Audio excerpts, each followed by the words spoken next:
പിതാവിന്റെയും പുത്രന്റെയും പരിശുദ്ധാത്മാവിന്റെയും നാമത്തിൽ ആമേൻ. എൻ്റെ പ്രിയപ്പെട്ടവരെ, ഇന്ന് ജൂലൈ 10-ം തീയതി വെള്ളിയാഴ്ച. അമ്മേ പരിശുദ്ധ അമ്മേ, അമ്മേ പരിശുദ്ധമേ, ദൈവമാതാവേ, കൃപാസനത്തിലൂടെ ഞങ്ങൾക്കും ഞങ്ങളുടെ ദേശത്തിനും അമ്മ മധ്യസ്ഥം തേടി തന്ന എല്ലാ അനുഗ്രഹങ്ങൾക്കും കൃപകൾക്കും ഞങ്ങളിപ്പോൾ ഹൃദയം നിറഞ്ഞ നന്ദി പറയുന്നു. അമ്മേ പരിശുദ്ധമേ, ദൈവമാതാവേ, 2004 ഡിസംബർ 7-ം തീയതി ഉച്ചകഴിഞ്ഞ് 2:30 കൃപാസനത്തിൽ സംഭവിച്ച അമ്മയുടെ പ്രത്യക്ഷപ്പെടലിനെ കുറിച്ച് തിരുസഭയ്ക്ക് സമർപ്പിച്ചിരിക്കുന്ന പഠനരേഖകളുടെ മേൽ സഭാത്മകമായ പഠനം ആരംഭിക്കുവാൻ ഞങ്ങൾ പ്രാർത്ഥിക്കുന്നു. അമ്മേ പരിശുദ്ധമേ, ഭൂസ്വർലോകങ്ങളുടെ രാജ്ഞിയായ അങ്ങേയ്ക്ക് ഭൗമ സംരക്ഷണത്തിനായി പ്രപഞ്ചപ്രകൃതിയെ തന്നെ തിരുസഭ പ്രതിഷ്ഠിക്കുവാൻ ഈ പ്രത്യക്ഷീകരണം വഴി ഇടയാക്കണമേ. പരിശുദ്ധമേ, ജപമാല മാതാവേ, സകല കൃപാസനം പ്രാർത്ഥനയോടും ചേർത്ത് ഞങ്ങളിപ്പോൾ പ്രാർത്ഥിക്കുന്ന ഈ കുടുംബത്തിന്റെ പ്രത്യേക നിയോഗം പറ മക്കളെ.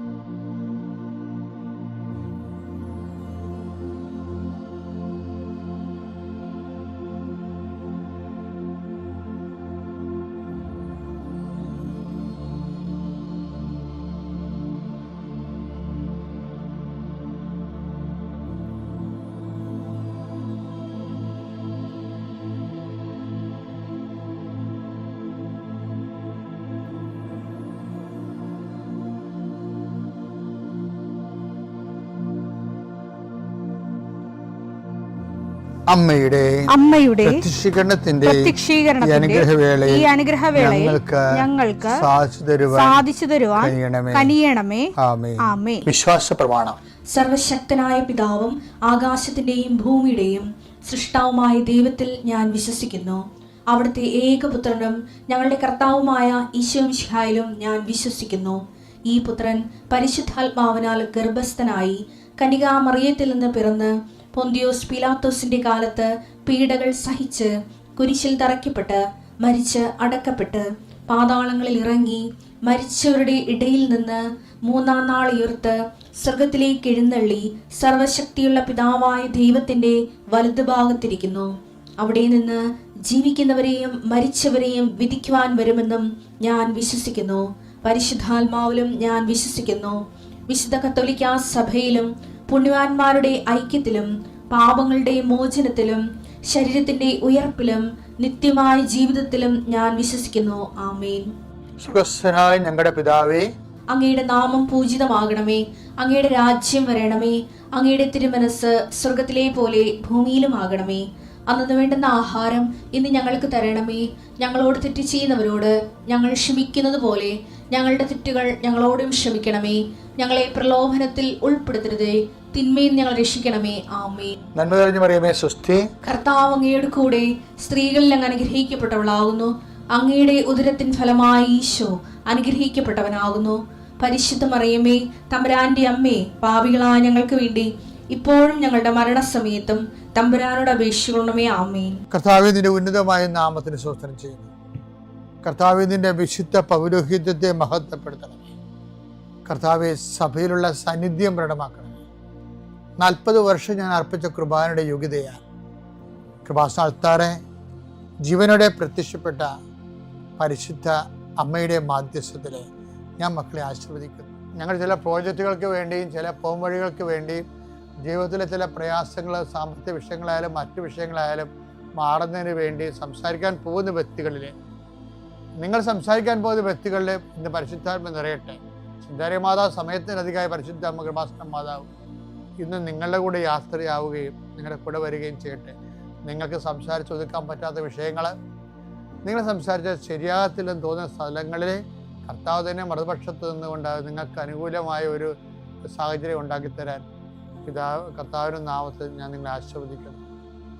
കർത്താവെ, കുടുംബം വന്ന് പെട്ടിരിക്കുന്ന വഴികൾ ഒരു തീരുമാനം എടുക്കാൻ പറ്റാത്തത്, പല വിഷയങ്ങളെക്കുറിച്ചും ഏത് ജോലിക്ക് പോകണം, ഏത് നാട്ടിൽ പോകണം, ഏത് രാജ്യത്ത് പോകണം എന്നറിയാൻ പാടില്ലാതെ വിഷമിക്കുന്നവർ, എന്ത് പഠിക്കണമെന്ന് അറിയാൻ മേലാതെ വിഷമിക്കുന്നവർ, ഒരു തീരുമാനം എടുക്കാൻ പറ്റാത്തവർ, അവർക്ക് പരിശുദ്ധാത്മാവ് പ്രവർത്തിച്ചുകൊണ്ട് അവർക്ക് പുതിയ തീരുമാനം എടുക്കാൻ കർത്താവ് നിങ്ങളെ സഹായിക്കട്ടെ.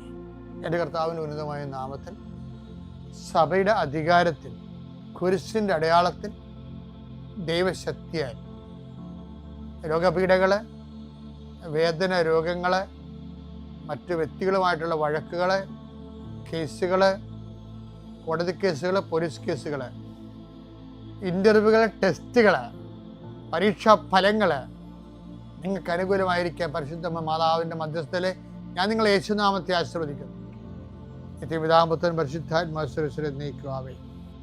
എൻ്റെ സഹോദരങ്ങളെ, ഇന്നത്തെ ആൾക്കാരുടെ ആധ്യാത്മികതയില്ലേ, എനിക്കത് വളരെ പൂർവികരെക്കാളും വളരെ സത്യസന്ധമായ ആധ്യാത്മികത എന്നുള്ളത്. അതിൻ്റെ കാരണങ്ങളിലൊന്ന്, പൂർവികർക്ക് ബൈബിള് അധിഷ്ഠിതമായിട്ടുള്ള ആധ്യാത്മികത കുറവായിരുന്നു. കാര്യം ബൈബിള് ഇതുപോലെ വ്യാഖ്യാനിച്ച് കൊടുക്കുകയോ വചനാധിഷ്ഠിതമായിട്ട് ജീവിതം ക്രമീകരിക്കുന്നതിൻ്റെ സാങ്കേതിക വശങ്ങൾ പറഞ്ഞു കൊടുക്കുകയോ ചെയ്യാനുള്ള സംവിധാനങ്ങളില്ലായിരുന്നു. ഇപ്പോഴങ്ങനെയല്ല. നമ്മൾ ആൾക്കാരോട് എന്തെങ്കിലും പറഞ്ഞാൽ വളരെ ശ്രദ്ധിക്കുക മാത്രമല്ല, ആൾക്കാരത് അപ്ലിക്കേറ്റ് ചെയ്യുന്നുണ്ട്. ഞാൻ ഈ കഴിഞ്ഞ ചൊവ്വാഴ്ച നിങ്ങളുടെ ഉടമ ധ്യാനത്തിൽ പറഞ്ഞ രമ്യ വർഗീസൊക്കെ ഇതിൻ്റെ ഉസ്താദന്മാരാണ്. പക്ഷേ അവർ ആപ്ലിക്കേറ്റ് ചെയ്യും. എന്ത് സംഭവം കിട്ടിയാലും ആ വചനം, ഇപ്പം നോട്ട് ബൈ മെറിറ്റ് എന്തുമാത്രം സാർവലോകിക സർവ്വജനീയമായി എല്ലാവരും നോട്ട് ബൈ മെറിറ്റ് പറയുന്നില്ലേ? പറയണവരാരാണ്? ഇത് കൂടുതലും വിദ്യാർത്ഥികളാണ്. മാസ്റ്റർ ഡിഗ്രി എടുക്കുന്ന ആൾക്കാരൊക്കെയാണ് ഇത് പറയണത്. ഞങ്ങൾ അവസാനമൊക്കെ മനസ്സിലായി. ഞാൻ അമ്മയോട് പറഞ്ഞു, അമ്മേ ഇത് നോട്ട് ബൈ മെറിറ്റിലെ വർക്ക് ചെയ്തോ. അപ്പോൾ അവർ പറയാതെ ഞങ്ങൾക്ക് കണ്ണു പറയുന്നത്. അമ്മയോട് ഞാൻ പറഞ്ഞു, അമ്മേ എന്നെക്കൊണ്ട് വയ്യ, ഇത് നോട്ട് ബൈ മെറിറ്റിലെ വർക്ക് ചെയ്തോ കേട്ടോ, അമ്മ ഇടപെട്ടിലേക്ക് നടക്കത്തില്ല. അപ്പം ആ ഉടമ്പടിയുടെ കാമ്പ് എടുത്തിട്ട് തന്നെ അവർ പ്രേയറാക്കി മാറ്റും. ഇനി അവരുടെ തന്നെ അമ്മയോട് ഡിസ്കസ് ചെയ്യാനുള്ള ആംബിയർ കൂട്ടാൻ വേണ്ടി എന്നാ അവർ ചുറ്റും നടന്ന് പ്രേക്ഷിത ചെയ്യും. ആ രമ്യ വർഗീസും 3 കുഞ്ഞുങ്ങളുണ്ട്. അതെനിക്ക് ഭയങ്കര ഇഷ്ടപ്പെടുകയാണ്. അവരോട് ഞാൻ 25 കിലോമീറ്റർ ഞാൻ എൻ്റെ കുഞ്ഞുങ്ങളും പോയി പത്രം കൊടുത്തോണ്ടിരിക്കുമെന്ന്. ആ കുഞ്ഞുങ്ങളോട് നടന്നിട്ട്, ചെറിയ കുഞ്ഞുങ്ങളാണ്, നടക്കാൻ പറ്റിയ കുഞ്ഞുങ്ങളായിരിക്കും ചിലപ്പോൾ. അപ്പോൾ അവർ 25 കിലോമീറ്റർ പോയി നടന്നു പോയി പത്രം കൊടുക്കുക. അപ്പോൾ എന്താ പ്രശ്നം? അതിന് വരുന്ന വിഷയം, അവർ പത്രം കൊടുത്തു എന്നതിനേക്കാളുപരി ദൈവത്തിന് അവരെ വിശ്വാസത്തിലെടുക്കാൻ പറ്റുന്ന രീതിയിൽ നമുക്ക് ദൈവത്തിന് ഒരു ഉറപ്പായിട്ടുള്ളൊരു പാറയായിട്ട് നമ്മൾ മാറുക. കാര്യം ഈ പാറമേൽ എൻ്റെ പള്ളി പണിയുന്നതിലേക്ക് 10 ദിവസത്തോട് ഈശോ പറഞ്ഞത്, ഈ പാറമേൽ എൻ്റെ പള്ളി പണിയും. അപ്പോൾ ആ വചനം എടുത്തേ, മത്തായി 16:18. മത്തായി 16:18. ഞാൻ നിന്നോട് പറയുന്നു, നീ പത്രോസാണ്, ഈ പാറമേൽ എന്റെ സഭ ഞാൻ സ്ഥാപിക്കും, നരക കവാടങ്ങൾ അതിനെതിരെ പ്രബലപ്പെടുകയില്ല. ഇപ്പം ഇന്ന് വിഷയം, ഈ പാറമേൽ എന്നുള്ള വാക്കിനാണ് പ്രാധാന്യം. നമുക്ക് ദൈവത്തിന് വർക്ക് ചെയ്യാൻ പറ്റുന്ന ഒരു ഉറപ്പായിരുന്ന വെള്ളത്തിൽ ദൈവം കൊണ്ടുവന്ന് പെയിൻ്റ് അടിക്കത്തില്ലെന്നൊക്കെ അറിയാമല്ലോ. ഐസ് പെയിൻ്റ് അടിക്കണമെന്ന് കേട്ടിട്ടില്ലേ? ഐസ് പെയിൻ്റ് അടിച്ചാൽ ഇപ്പോൾ ബ്രഷ് എടുക്കുമ്പോൾ തന്നെ അത് ഉരുകിപ്പോവും. അപ്പം ദൈവം ഇങ്ങനെ ഐസ് കെട്ടിലൊന്നും പെയിൻ്റ് അടിക്കത്തില്ല. അപ്പം നിങ്ങൾ ഐസായി ഇങ്ങനെ മാറി മാറി ലക്ഷണം മാറുന്ന ആൾക്കാരാണെന്ന് കണ്ടു കഴിഞ്ഞാൽ ദൈവം വർക്ക് ചെയ്യത്തില്ല. ദൈവം പറഞ്ഞ എന്താണ്? ഈ പാറമേൽ ഞാൻ എൻ്റെ പള്ളി പണിയും. ഇപ്പം രമ്യ വർഗീസ് ഒരു പാറയാണ് ശരിക്കും പറഞ്ഞാൽ. രമ്യ വർഗീസ് ഭർത്താവിൻ്റെ അസുഖത്തിന് അവരെയും കൊണ്ട് പ്രാർത്ഥിക്കാൻ വേണ്ടി വന്നതാണ്. പക്ഷെ ഈ നമ്മൾ നേരത്തെ പറഞ്ഞ ഡൊമിനിക്കിനോടും വൈഫിനോടും പറഞ്ഞ പോലെ തന്നെ രമ്യ കൃപാസനം ചവിട്ടിയപ്പോൾ തന്നെ അമ്മ പറഞ്ഞ്, മകളെ ദുരന്തം ഉണ്ടാകാൻ പോകണം, പ്രാർത്ഥിക്കണം.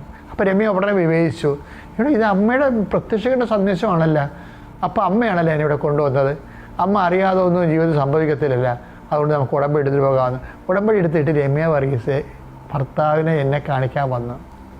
അപ്പം ഞാൻ ഭർത്താവിന് വേണ്ടി പ്രാർത്ഥിച്ച്.